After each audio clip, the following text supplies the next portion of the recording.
तो the supreme Alchemy master के पिछले एपिसोड में हमने देखा था कि फैंग ने क्यान फैमिली से अपने सिस्टर का मैरिज कैंसिल कर उन्हें बेइज्जत करके भगा दिया था, जिनसे ही फैंग को उसके फैमिली पर लगा हुआ लोन के बारे में उनसे पता चलता है। जिसके लास्ट सीन में हमने फैंग को 9th level of app strength method को प्रैक्टिस करता हुआ देखा था। और अब आगे तो एपिसोड की स्टार्टिंग में हम उसी वाटरफॉल का सीन देखते हैं जहां फैंग अपनी एप स्ट्रेंथ मेथड को सीखने की कोशिश कर रहा था, जिस मेथड को प्रैक्टिस करते हुए अब उसे बहुत समय ऑलरेडी बीत चुका था। पर फैंग गिव अप ना कर स्ट्रेंथ इनहेंसर मेथड को प्रैक्टिस करना जारी रखता है, जिसमें प्रैक्टिस के दौरान फैंग को बहुत परेशानी भी हो रही थी और साथ में हम फैंग की बॉडी पर क्रैक्स बनता और हील होता हुआ साफ देख सकते हैं, जिन सब में उसे फिर से शाम हो जाती है। पर फाइनली आज वह दिन नहीं शाम आ गया था जहां फैंग ने 9th level of app strength method का लेवल 1 को फाइनली अचीव कर ही लिया था। जिस लेवल की पावर चेक करने के लिए फैंग अपने इस न्यू टेक्निक को एक्टिवेट करता है, जिसके ऐसा करने से हम फैंग की पूरी बॉडी के पैरेलल एक जाइंट ऐप को देख सकते हैं, जिससे फैंग जैसे ही वहां एक पंच ट्राई करता है वैसे बस इस पंच के इम्पैक्ट से ही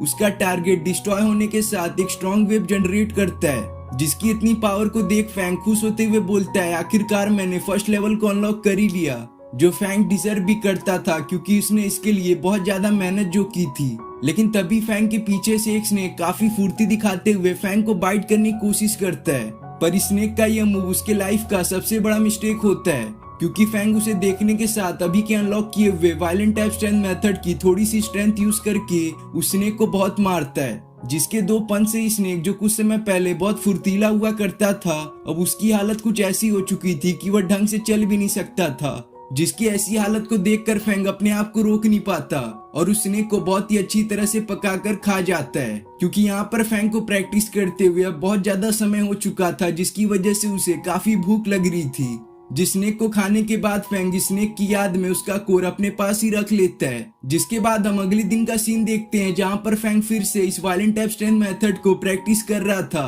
पर इतने दिनों लगातार इस मेथड को प्रैक्टिस करने की वजह से अब उसकी बॉडी काफी एग्जॉस्ट हो चुकी थी, जिसकी वजह से उसकी ये वीक बॉडी अब इतनी प्रेशर को सह नहीं पाता और फैंग वहीं पर बेहोश होकर अपने सामने के वाटरफॉल में जा गिरता है। पर फैंग किसी तरह से होश में आकर अपने आप को डूबने से बचाकर इस रिवर से बाहर आ जाता है, जो सोचता है कि मैंने इतने दिनों से इस लेवल 1 की बहुत ज्यादा प्रैक्टिस की है, जिसकी वजह से मुझे ऐसा लगता है कि मैं इस लेवल 1 की पावर को अब कंट्रोल कर सकता हूँ। फिर हम फैंग को इस वायलेंट एप टेक्निक की लेवल 1 को प्रैक्टिस करता हुआ देखते हैं और हम देख सकते हैं कि फैंग इस लेवल 1 की पावर को काफी अच्छी तरह से हैंडल करके अपने डेस्टिनेटेड टारगेट को डिस्ट्रॉय कर पा रहा था। जिसी दौरान हम कुछ लोगों को इस फॉरेस्ट में आता हुआ देखते हैं जहां पर फैंग अपनी प्रैक्टिस कर रहा था। जिन लोगों में ये जो ओल्ड मैन था यह काफी वीक और बीमार दिख रहा था। जिन लोगों को दिखाते ही हम फैंग को देखते हैं जो बोल रहा था कि फाइनली मैंने लेवल 1 को पूरी तरह से हैंडल करना सीख ही लिया और अब जबकि मैंने इतने दिनों तक प्रैक्टिस किया है तो अब मुझे घर चलना चाहिए।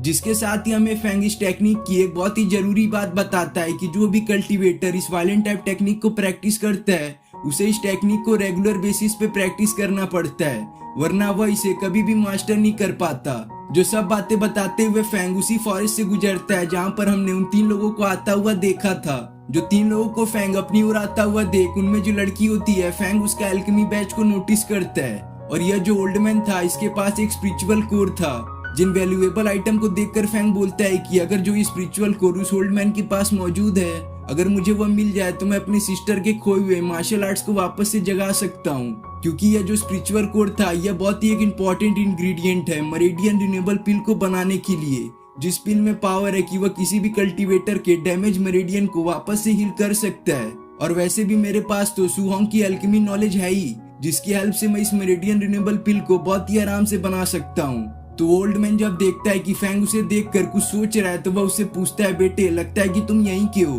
तो क्या तुम हुलांग माउंटेन के बारे में मुझे कुछ बता सकते हो? जिस पर फैंग बोलता है, हाँ मैं हुलांग माउंटेन के बारे में जानता हूँ, तो बताइए आपको उसके बारे में क्या जानना है? जिसे सुनो ओल्ड मैन बोलता है, अगर तुम्हें हुलांग माउंटेन के बारे में पता है तब तुम्हें ब्लड जेट जिनमिंग हर्ब के बारे में भी पता होगा, तो बताओ वह मुझे कहाँ मिल सकता है? जिनकी बातों का जवाब फैंग यह देता है कि भला आप उस ब्लड जेट जिनमिंग हर्ब का क्या ही कर लेंगे, आपकी तो फिजिकल कंडीशन काफी ज्यादा वीक हो चुकी है, जिसकी वजह से अगर आप उस ब्लड जेट जिनमिंग हर्ब को कंज्यूम भी कर लें तभी आप 30 दिनों के अंदर मारे जाएंगे। जिसको इतना अपने ग्रैंडपा के बारे में बोलता हुआ देख उस ओल्ड मैन के बगल में खड़ी लड़की जो कि असल में इसकी ग्रैंड डॉटर थी वह बोलने लगती है, तुम्हारी हिम्मत कैसे हुई मेरे ग्रैंडफादर को ऐसा बोलने की। मैं मानती हूँ कि उनकी हेल्थ ठीक नहीं है, पर तुम उन्हें ऐसे कर्ज नहीं दे सकते। जिस पर फैंग लियाना को बोलता है कि मैं झूठ नहीं बोल रहा हूँ और ना ही मैं तुम्हारे फादर को कोई कर्ज दे रहा हूँ, उनसे तुम खुद इसके बारे में पूछ सकती हो। लेकिन लियाना तो काफी फैंग के इन बातों से गुस्सा हो चुकी थी, जो गुस्से में फैंग से फाइट करना स्टार्ट कर देती है।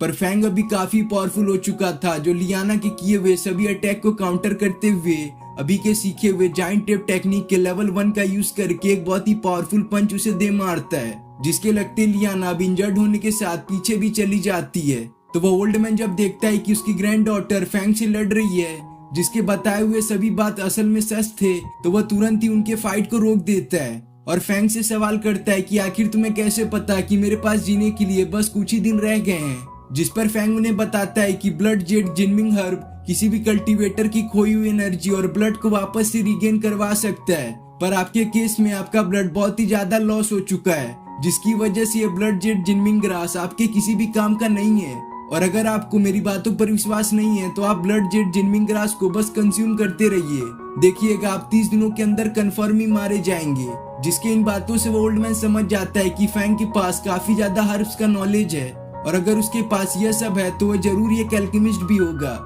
इसलिए वह फैंग से सवाल करते हैं कि क्या वो उनके वुंड्स को हील करके वापस से पहले जैसा बना सकता है, जिनके बातों का जवाब फैंग यही देता है कि अगर आपको अभी अपनी जान बचानी है तो मुझे आपके लिए स्पिरिचुअल रिकवर एलेक्सिर को रिफाइन करना पड़ेगा, जो एकमात्र एलेक्सिर है जो आपके कंडीशन को वापस से पहले जैसा कर सकता है। पर इस एलेक्सिर को बनाने में काफी ज्यादा रेयर इंग्रेडिएंट का यूज किया जाता है, जो मेरे पास अभी फिलहाल नहीं है, तो क्या आप उसकी सप्लाई मेरे को दे सकते हैं। लेकिन जो ये बात फैंग ने इतनी आसानी से बोल दिया रहता है, ये वाकई में इतना आसान भी नहीं था, क्योंकि वो ओल्ड मैन जानता था कि यह जो स्पिरिचुअल हेवन एलेक्सिर है यह एक मिडिल ग्रेड मिस्टीरियस एलेक्सिर है, जिसके बारे में ज्यादा लोग नहीं जानते, तो भला वह इसके इंग्रेडिएंट को कहां से लाएगा। जो सब बात सोचने के बाद वह फैंग से सवाल करता है कि क्या तुम एक एल्केमिस्ट हो, जिसके बातों का जवाब फैंग यह देता है कि मैं कोई एल्केमिस्ट नहीं हूँ, बल्कि मैं काफी अच्छा कैलकुलेटर हूँ और मेरे हिसाब से तुम्हारे पास 10% चांस है कि तुम इस एलेक्सिर से बच सकते हो। जिसको ये बोलता हुआ देख ओल्ड मैन सोच में पड़ जाता है कि क्या सच में यंग मैन मेरी जान को बचा सकता है।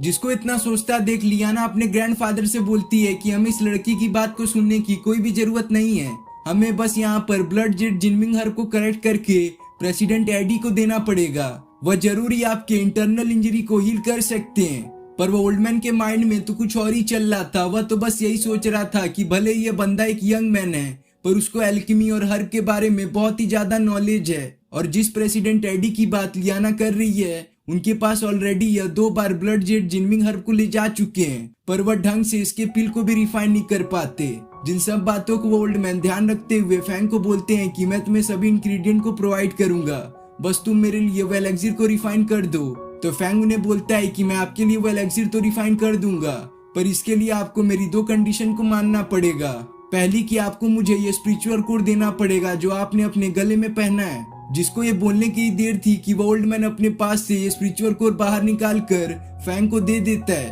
और दूसरा कंडीशन फैंग उनके सामने यह रखता है कि वह उसके बनाए हुए एक्स्ट्रा स्पीड रेजुवेटिंग एलेक्सिर का कुछ पार्ट खुद रखेगा। पर वो ओल्ड मैन फैंग के इस दूसरे कंडीशन को जानकर काफी हैरान हो जाता है, क्योंकि अगर फैंग को इस एलेक्सिर के 2 पार्ट करने हैं तो इसके लिए उसे 2 पिल को बनाना पड़ेगा, जो किसी भी अल्केमिस्ट के लिए फिलहाल नामुमकिन सा है। और अगर वह अल्केमिस्ट इसे किसी तरह से बनाना भी चाहता है तो इसके लिए पहले से बहुत ज्यादा इंग्रेडिएंट और साथ में आयरन भी लगेगा। लेकिन बस ये कंडीशन थी और सारा काम बस फैंग को ही करना था, इसलिए ओल्ड मैन उसकी इस दूसरे कंडीशन को भी मान जाता है और बोलता है कि मैं तुम्हें सभी इंग्रेडिएंट खुद प्रोवाइड करूंगा, बस तुम किसी तरह से मेरी जान बचा लो। जिसके बाद फैंग लियाना को बोलता है कि मैंने देखा कि तुम एक 1 स्टार एल्केमिस्ट हो, तो जरूरी तुम्हारे पास अपना एक फ्लेम होगा। जिस पर लियाना बोलती है किसी भी अल्केमिस्ट के पास अपना बहुत ही ज्यादा अमाउंट में सोल पावर होने के साथ अपना एक फ्लेम भी होता है, और मेरे केस में मेरे पास रियल फायर ऑफ बायांग है। जो बात सुनकर फैंग लियाना को कहता है कि मुझे तुम्हारा फ्लेम भी कुछ समय के लिए चाहिए ताकि मैं इस एलेक्सिर को रिफाइन कर सकूं।